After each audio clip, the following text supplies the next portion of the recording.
एबे एबे जहाँकि पाणीपाग विज्ञान केन्द्र पक्षर आसला किसी बड़ खबर आज राज्यर केतेक जिले में प्रबल वर्षा सहित घड़घड़ी होबार संभावना रही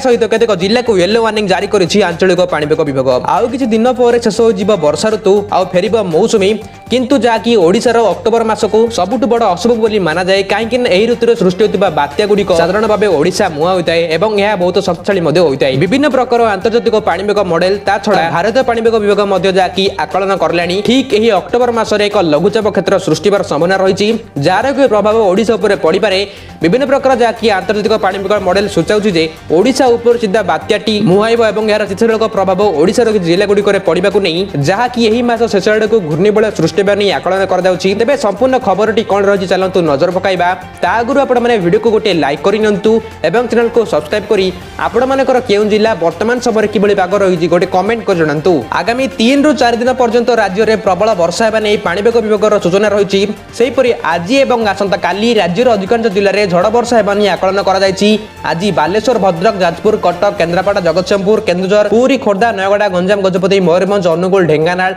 बौद्ध कंधमाल मालकानगिरी कोरापुट और रायगढ़ एभली प्रभृति 20टी जिले में बिजुली सहित घड़घड़ी और झड़ वर्षार संभावना रही तेज यह समस्त जिला गुड़ी पाणीपाग विभाग पक्षर येलो वार्निंग जारी करपटे वर्तमान समय मौसुमी फेरिबा समय उपनीत यार अव्यवहित पूर्व ओडिशा रे देखा बात्या भय अक्टोबर प्रथम सप्ताह बंगोपसागर में आउ एक बात्या सृष्टि होबार आशंका रही एपरिक बात्याटी ओडिशा मुह होइपारे बोली किछि मॉडल आकलन सूचना मिलुछि ओडिशा पाई अक्टोबर मास सबुबले अशुभ साजी आसिबा बेले पुणी चलित वर्ष मध्य सेही डर घनेलाणी अशांत हेउछि अंडमान सागर यूरोपियन मॉडल आकलन अनुसार पूर्व केन्द्रीय बंगोपसागर और पार्श्ववर्ती उत्तर अंडमान सागर में सृष्टि होगा घूर्णिबलटी तृतीय सप्ताह शेष आड़क शक्तिशाली होबार संभाव्य रही आईएमडी मॉडल समान आकलन करिछि पश्चिम वायु सह जड़ित विषुवरेखा निकटस्थ तरंगर उपस्थिति जो चलित मासर शेष आड़क अंडमान सागर और पार्श्ववर्ती पूर्व केन्द्रीय बंगोपसागर अंचल में एक घूर्णिबल सृष्टि होबार संभावना रही धीरे धीरे घनीभूत होई अक्टोबर 2 ରୁ 3 आड़क एक सामुद्रिक झड़